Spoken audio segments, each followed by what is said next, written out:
Hello and welcome back to the X-Files Revisited. We are on to Season 4, Episode 19, Synchrony. Brian, tell us a little bit about the legacy of this episode. Yeah, so it's a standalone episode. If you took it out, it wouldn't make much of a difference overall to the series. It's.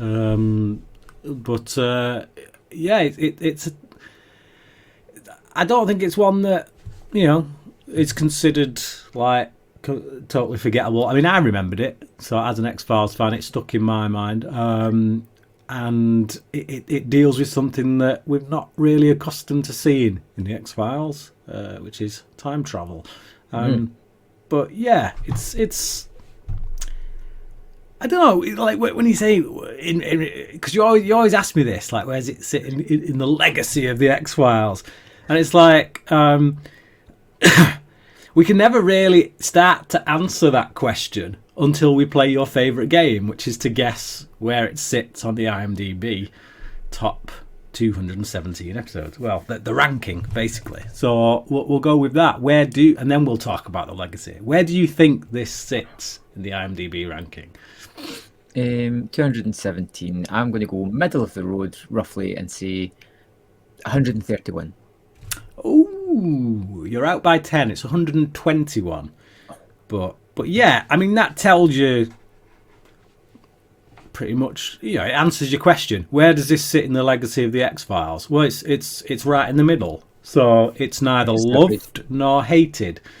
Or there's enough people out there to love it and enough people to hate it that it's got smack bang in the middle. So yeah, it's... Yeah.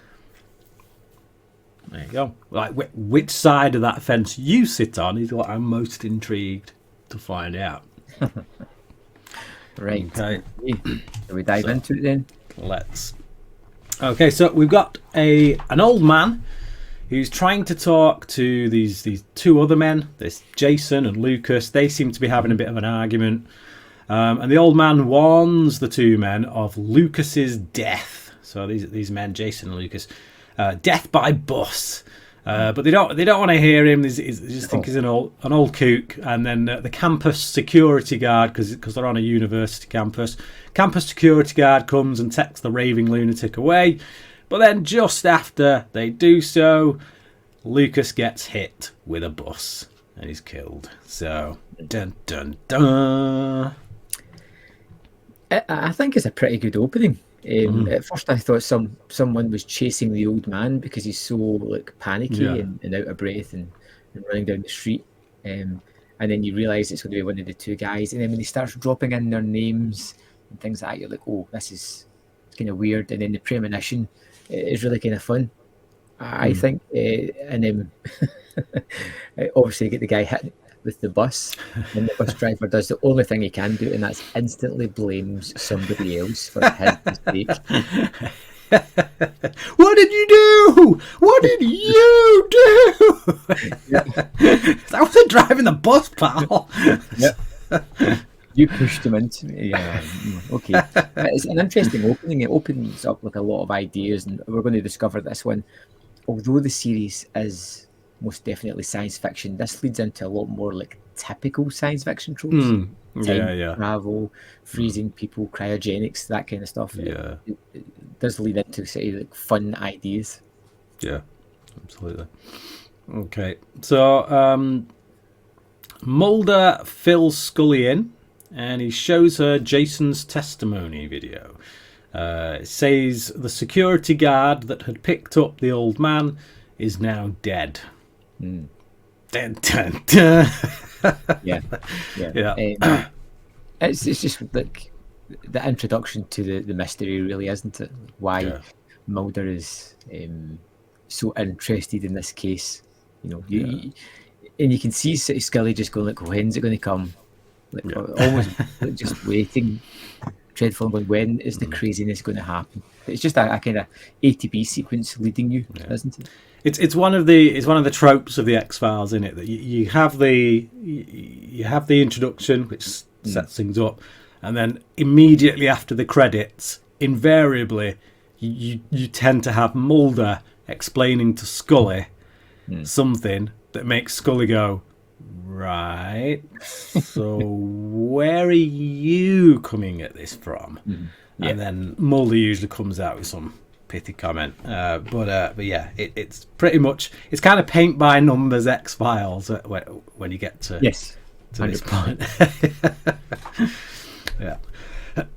But so we go to the morgue and we have a look at the security guard who has been frozen.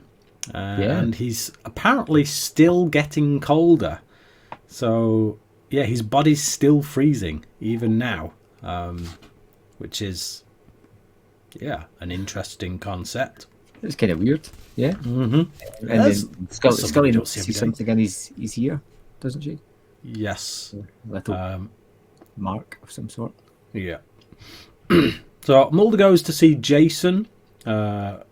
He and Lucas were both up for the same grant, which is motive. Obviously, Jason kills Lucas. He's the only one up for the grant.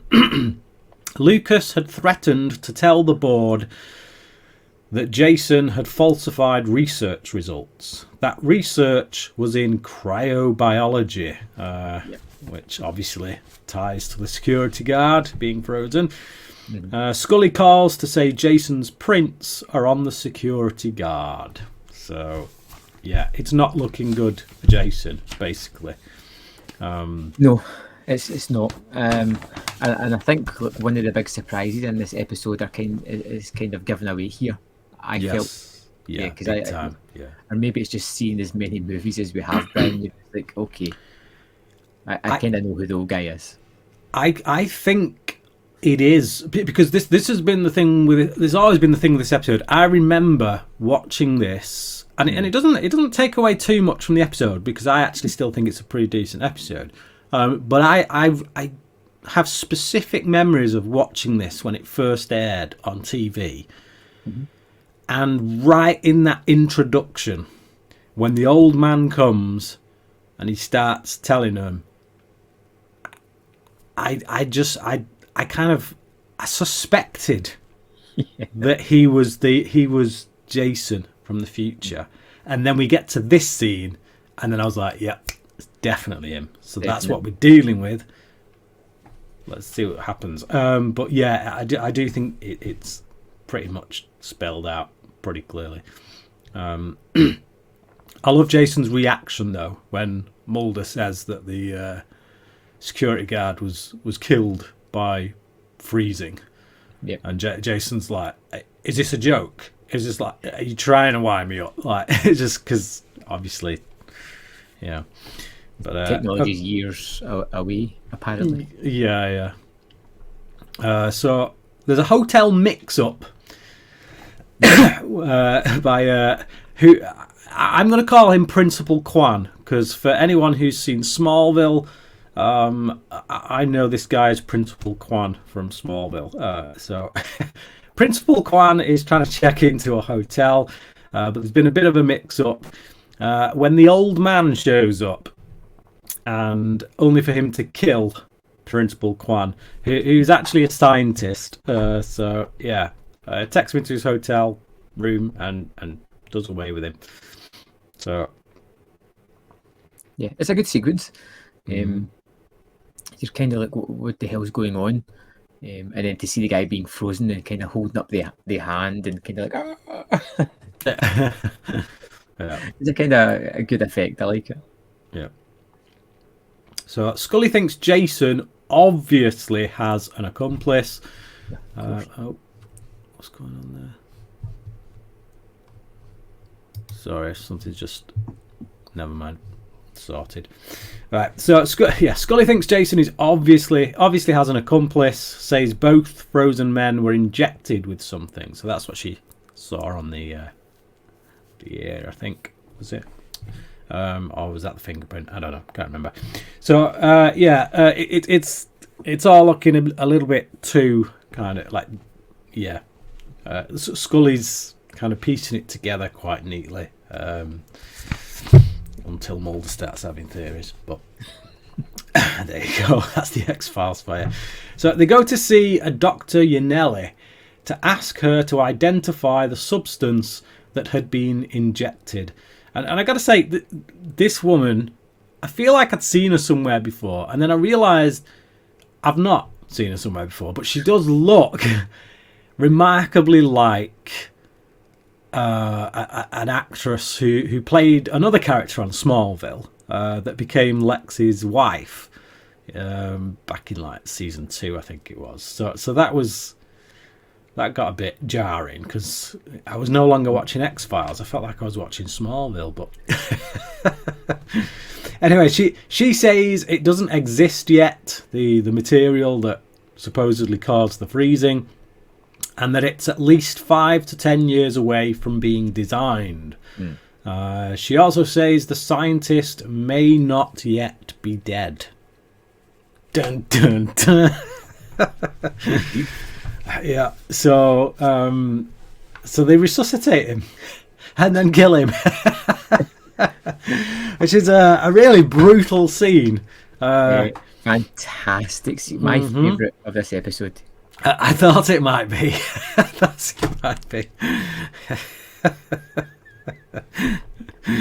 This reminds me of a conversation we were having just before we came on, to be honest. Makes me think there's no surprise there. Private joke. Okay, so yeah, so basically they resuscitate this guy. They thaw him out basically, but as his temperature starts to creep back up, it carries on creeping up until eventually he goes into full-on burn mode and just bursts into flames. But it's just like poor bastard's been tortured. Like, it's just like first he gets frozen. And then he's given the hope back, the brief hope that he's coming round, only to burn alive. It's like, thanks, guys. They bring him around with this huge tube down his neck, and he's trying to talk and he can't, which is just awful. And then it kind of jumps, and you see flashes of all these blisters appearing on the body. And it's just like, you don't see the effects for long, but they're amazing. And then just the bursting into flames was fantastic. Like, I love that there's a moment, I think it's maybe a sequence or two later, where the doctor just goes like, you know, in hindsight, I should have put him back in the water, but so like haphazard and just throwaway. I was like, yeah. I'll remember that for next time, eh? Yeah. Keep that one on the books. So good. It's just, there's always a question, isn't there, like which is the worst way to die, drowning or burning? I know which is the worst way to die, freezing or burning. It's like this guy gets to experience both. So oh man. Okay. So Dr. Yanelli is followed by the old man. She confronts him and he says that he came to kill her, but he's not able to do it. He kind of backs off and just walks away. So yeah. Which again is another like, dead giveaway, like. Yeah, if you've not got it by now, then you clearly need to watch more movies. So, yeah, Mulder and Scully question Yanelli. She tells them she was the one who falsified the data and that Jason is protecting her. Scully thinks Jason is killing people to protect her secret. Mulder says it doesn't make sense and that the choice of murder weapon is a bit odd.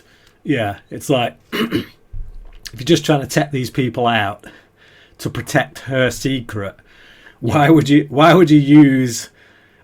methodology be to use something that directly incriminates only you? Yes. like only you. But also doesn't technically kill them either. Yeah. It's like you're using something that like incriminates, like you're the only suspect on the planet by using that as the murder weapon. So it makes no sense. Okay, so the old man is spotted a few blocks away. They go to the apartment, but he isn't there. Mulder finds a photo of Jason, Yanelli, and Principal Kwan. Then he tells Mulder his time travel theory. He even quotes her own thesis at her, which I love, which gets a smile from Scully. I love this moment because you see, it's not that Mulder quotes Scully's own thesis, it's the joy in Scully's face at the fact that he's read her thesis. Yeah. Like, you see this moment of pride. Scully literally starts beaming because you read my thesis. It's like, it's just with a simple look, she conveys that. It's great. But again, it goes into Mulder's background. He's a profiler, so he's going to consume as much information to try and build up a person. And probably when Scully started with him, he probably devoured everything that he could find out about her. Yeah. Absolutely. But yeah, so we get Mulder's time travel theory. And Yanelli goes to see old Jason. He tells her she's the one to change the course of history when they essentially invent time travel. And then he kills her. But it's I've watched a few things about time travel recently, like literally in just this last week. So right. I can't remember if this is from this episode or whether it's from a Justice League episode. But I can't remember if it's the old man who says to her, like, I think, does she ask something along the lines of why would you want to prevent time travel? And he says something along the lines of think of a future where you know everything that's going to happen. Yeah, that's this one. yeah, and it basically it sucks all of the mystery out of life because you know everything that's going to happen and all that. So and it does kind of plant that seed in your head that kind of makes you think about it in a way that it would be like it just fundamentally change everything, wouldn't it? So Mulder picks up young Jason and tells him Yanelli has been frozen. They talk in the car. Mulder lays out his theory. Jason asks, but why prevent time travel? Duh! Have you not listened to anything that's just been going on? You've got your own future self coming back in time, killing people. Is that not reason enough to prevent time travel? Like, this guy's supposed to be a scientist. He's supposed to be like the smartest guy in any room he's in. And he's like, but why would we want to prevent time travel? Just look what's happening. Flipping heck. So it's a weird thing you get when you watch, or I definitely have it when I'm watching time travel movies, where you start to think about the timelines, why things are happening, and it almost becomes a distraction from the actual plot and story. Mostly it's immaterial, and you'll get bits and pieces, but you start to map things out in your head, going, "That don't know if that fits. Does that fit this way? Or is that just me, or is that you as well?" Yeah. Well, no, it doesn't make sense because, like, because it's the whole snake eating its own tail analogy, isn't it? It's like you've got if Jason gets old enough to be able to come back from the future, then one, he would know that he didn't manage to kill Yanelli because he was still able to come back from the future. But when he does come back, I'm jumping the gun, but he kills himself. But then if he'd killed himself, he wouldn't have been able to come back from the future, and none of this would have been able to happen. So it's totally illogical. It doesn't work, really. If you start to think about time travel movies, they just don't work. They're entertaining, but on the whole, they're a bit convoluted. That's why I like Tenet. I know a lot of people were pretty down on Tenet as far as Christopher Nolan movies go, but I like it because it's not time travel so much as it's time inversion. I mean, they are travelling back through time, but in a way that I think once you can get your head around it, the concept kind of works. Whereas if it's a case of, you jump back, change something, and then that has effects, but it doesn't seem to stop you being able to jump back. It's like you're jumping back through time seems dependent on you having jumped back through time. It becomes an almost argument against time travel and predestination. Like, he's coming back and changing things, but nothing's changing. Yeah, everything seems to follow this. Even though he takes out one block from this tower, the tower is still standing and nothing else has really changed about it other than that one thing, where we know it's more of a domino effect. You do one thing, it's going to snowball. That doesn't happen here. No. Okay, so where are we? So they get to the lab and the security guard tells them that his computer says Jason is already in the building. So Mulder tells Jason to go off to find Yanelli and Scully, and while he goes off to do his own thing, which makes no sense to me. But yeah, there you go. They need to split them up because that's what the story calls for. Scully and some doctors work on Yanelli to resuscitate her. Obviously, having jotted down that rather useful piece of information in her head that Yanelli gave us earlier, they are able to resuscitate her. But Mulder gets some help from a research assistant who discovers that Jason's research is being deleted from the mainframe. So Mulder decides to go to the mainframe, but not before young Jason gets there and beats him to it. Taken an awful long time to get there. It's got to be said. It's like Mulder is able to discover that somebody is breaking into the mainframe and deleting stuff before Jason is even able to get to the mainframe. And considering Jason had the thought that, okay, if the old me were to come back, this would be the place he'd go, you have to assume that he was on his way straight there. So, yeah. But anyway, it's Jason versus Jason, and they go up in flames because young Jason isn't strong enough to take down old Jason. No, I love when he's fighting his older self because his partner is, he thinks dead. And he wants to travel back in time and save her. Everything. And then Mulder turns up and he's like, she's alive, everything's okay.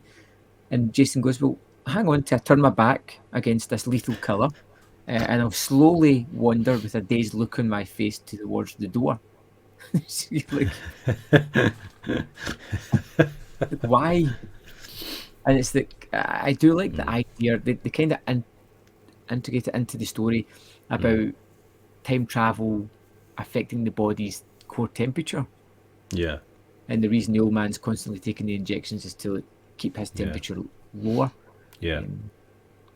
I think it would have. I think this scene would have played better though, if the old man had been on the verge of injecting himself again. Like if he was in the mainframe room and he had the shakes, and he pulls the needle out and he's about to get going again when young Jason comes in, so we know that he needs to beef up right now, otherwise he's going to go up in flames. But it almost feels like the way it's done here, it's almost like he has a choice. like it's a superpower. He can just make it happen. Flame on. So but Scully sees Yanelli off in the ambulance. Mulder once again throws Scully's own thesis back in her face to suggest that Jason was unable to prevent time travel, which is confirmed by the fact that we see Yanelli continuing the research that she should have left dead and buried. Yeah. Which it begs the question, like, if she knows that they are ultimately successful enough that it causes one of their own crew who made it to come back in time and try and kill everybody from stopping them to do it, why would you continue to do it? Because she's a psychopath. Yeah. She has to be, doesn't she? It's like, I'm sorry, but there's no other. There's no other way around it. She's a psychopath. It's like it's the what's his face? Who created the atomic bomb. It's like Oppenheimer. Right. Yeah, you can look at what you created afterwards and be all, oh no. But if Oppenheimer had the chance to go back in time, would he stop himself? That's an interesting question. And it's like, I think the thing that determines whether or not you are a psychopath is the answer to that question. Because if you know it's got that much danger to it, I mean, there is the prospect that she herself might be thinking, if I can create this time travel thing now, because we know that we can, maybe I could go back in time and stop Jason from killing himself. So she could be doing this for other reasons. There is the point, though, that he kills Professor Kwan, who helps create an integral part of this. So is she going to just be able to have one component and not actually get the other components to help make it all work? Yeah. Is it a case of curiosity versus compassion, whereas Jason had the compassion to realise what he'd done to mankind and tried to reel it back in, whereas she has emotionally stunted and doesn't want to protect that curiosity, rather. Well, I think we see that after the burning of Principal Kwan, because she's like, oh, you know what? Should have left him. Should have left him in the water. There's no emotion whatsoever. No. Water beats fire. Okay. Go on. What's your grade for this one?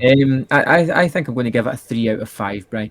Right. It's entertaining enough. I like that they're delving in with time travel, although I feel that time travel is such a sticky plot point to really. It's problematic. Yeah, it's very problematic because you start to try and figure things out and nothing quite tallies up.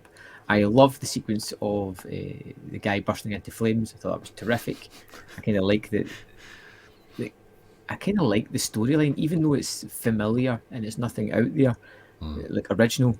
It's interesting enough, but it is like middle of the road X-Files. It does nothing great and it does nothing terrible either. Yeah, I'm slightly more forgiving than you. I will give this a 3.5 out of 5. There is something about it that I do like. I do find it memorable, and it does. Yes, the logic kind of goes out the window because you're dealing with time travel, and things don't really add up once you start thinking about them.